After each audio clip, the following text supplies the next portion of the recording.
الحمد للہ وکفا وسلام علی عبادہ الذین اصطفى اما بعد فاعوذ باللہ من الشیطان الرجیم بسم اللہ الرحمن الرحیم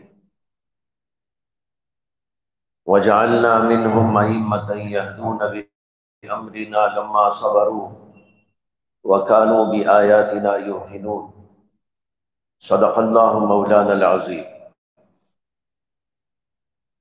حضرات علماء کرام،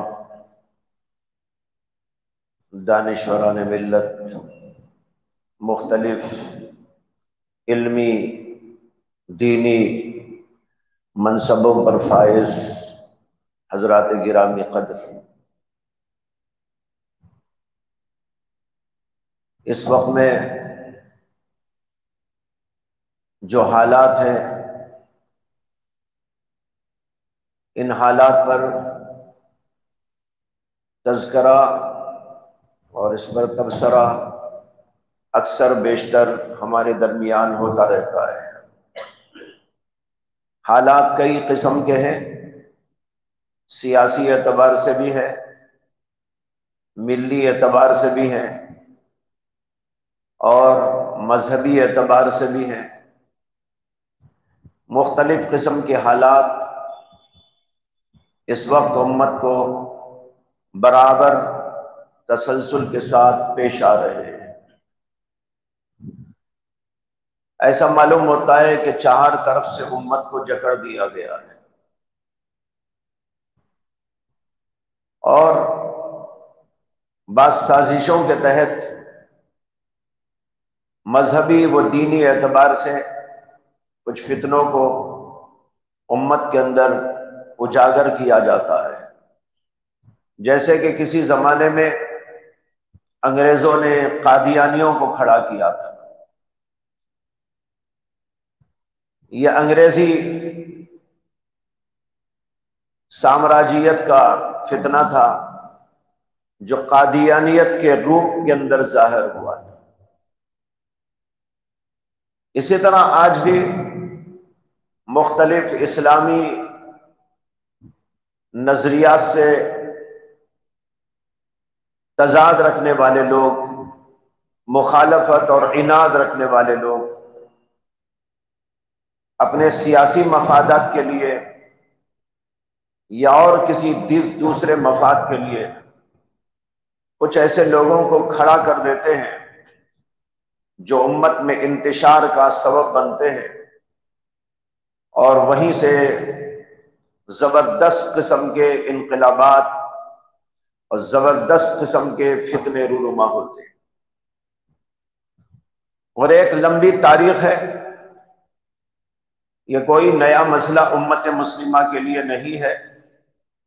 ہر دور کے اندر فتنے آتے رہے ہیں اور امت کو تہ و بالا کرنے کی کوشش کرتے رہے ہیں، لیکن جہاں یہ ہوا وہیں پر یہ بھی دیکھا گیا اور تاریخ نے اس کو نوٹ کیا کہ ان فتنوں کی روک تھام کے لیے امت مسلمہ کو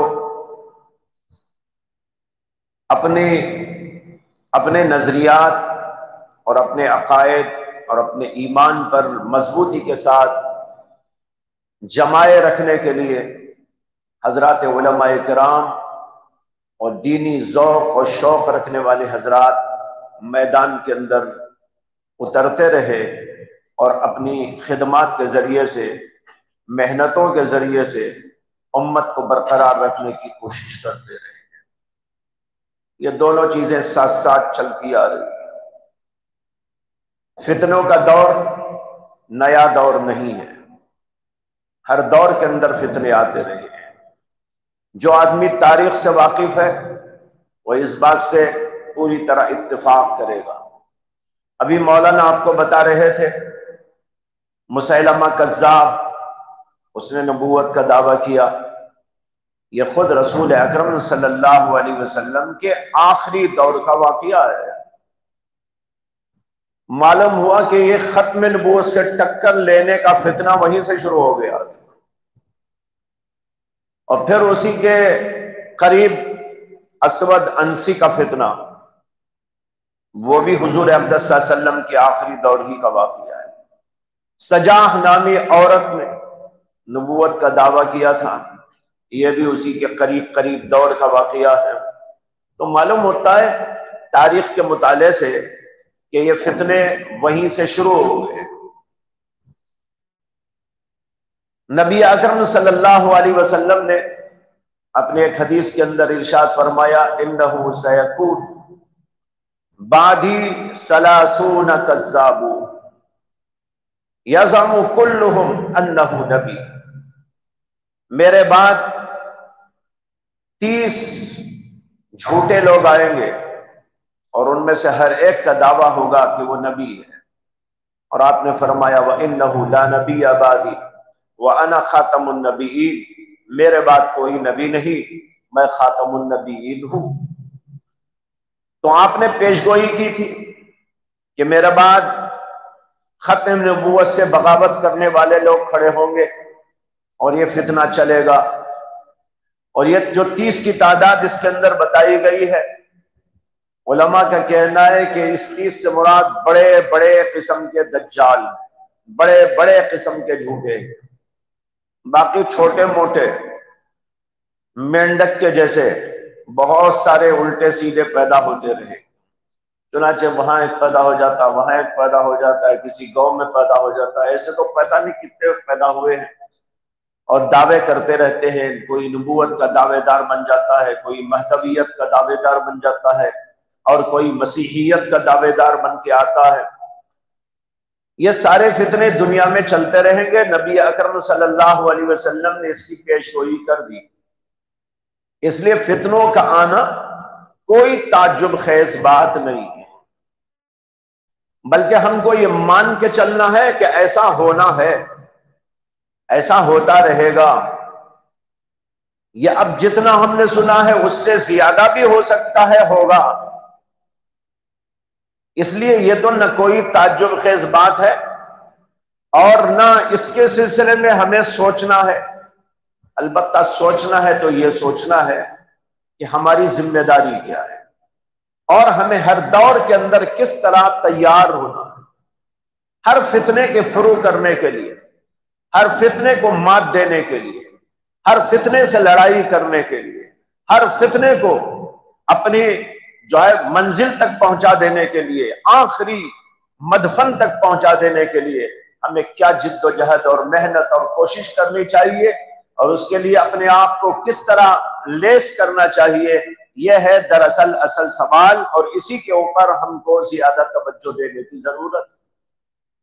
میں نے یہ بات خاص طور پر اس لیے عرض کی ہے کہ جب ایسے فتنے رونما ہوتے ہیں تو ہمارے علماء بھی کچھ ان فتنوں کے بارے میں ایسے جو ہے متفکر نظر آتے ہیں، یعنی نہ ہونے والی چیز گویا کہ پیش آ گئی۔ ارے بھائی یہ تو پیش آنے ہی کی بات پیش آئی ہے، نہ آنے کی کون سی بات تھی؟ کیا اللہ کے نبی نے نہیں فرمایا تھا انہ سیکون بعدی کذابون ثلاثون؟ جب اللہ کے نبی نے خود کہہ دیا اور پیش آیا، یہ تو کوئی تعجب خیز بات ہی نہیں ہے۔ اس لیے ہمیں اس پر کوئی تعجب نہیں ہونا چاہیے، کوئی پریشانی بھی نہیں ہونا چاہیے۔ البتہ پریشانی اس بات پر ہونی چاہیے کہ ان فتنوں کو ہم کس طرح روک لگائیں، کس طرح ان کو ختم کریں، اور ہمیں کن کن چیزوں سے اپنے آپ کو آراستہ پیراستہ کرنا چاہیے، یہ ہے اصل سوال۔ دیکھا جاتا ہے کہ عام طور پر، چونکہ میں بھی آپ ہی کی جماعت کا آدمی ہوں، ہم سب ایک ہیں، دیکھنے میں یہ آتا ہے جب کوئی ایسی بات پیش آتی ہے تو ہم میٹنگیں کرتے ہیں اور توجہ کرتے ہیں، کچھ حالات کا جائزہ لیتے ہیں یا کچھ جو ہے ہلچل مچاتے ہیں، اور اسی طرح کبھی جو ہے بڑے جلسے بھی کر دیتے ہیں۔ ٹھیک ہے، کرنا چاہیے، نہیں کہ اس کا مطلب نہیں ہے کہ نہیں کرنا چاہیے، لیکن ہونا تو یہ چاہیے کہ ہر وقت ہم چوکنا رہیں، ہر وقت اپنے آپ کو تیار رکھیں، ہر وقت اپنے آپ کی خدمات کے اندر پوری وسعت کے ساتھ اور پوری قوت کے ساتھ، پوری توانائی کے ساتھ ہم لگے رہیں۔ لیکن بہت سے شعبے ایسے ہیں جن میں آج علماء کرام کی خدمات نہ ہونے کے برابر ہے، جبکہ وہ ان کی خدمت سب سے زیادہ ہونی چاہیے، لیکن ایسا لگتا ہے کہ ان شعبوں کے اندر حضرات علماء کرام کی خدمت نہ ہونے کے برابر ہے۔ اس کا نتیجہ یہ ہوتا ہے کہ ایسے فتنے ابھرتے ہیں اور ہمارے لوگوں کو اچک کے لے جاتے ہیں۔ لیکن اگر ہم ہر وقت چوکنا رہیں، ہر وقت باڑ لگائے رکھیں، کوئی فتنہ ہمارے میں در ہی نہ آئے، فتنے کو گھسنے کا موقع ہی نہ ملے، آئے تو ٹکر لے کر باہر چلا جائے، آئے تو ایسا ہم جو ہے لوگوں کو اپنے اس طریقے پر رکھیں کہ ٹکرانے والے فتنے انہی سے ٹکرا کر باہر چلے جائے۔ یہ ہمارا ماحول اور ہمارا انداز اور ہماری خدمت ایسی ہونی چاہیے۔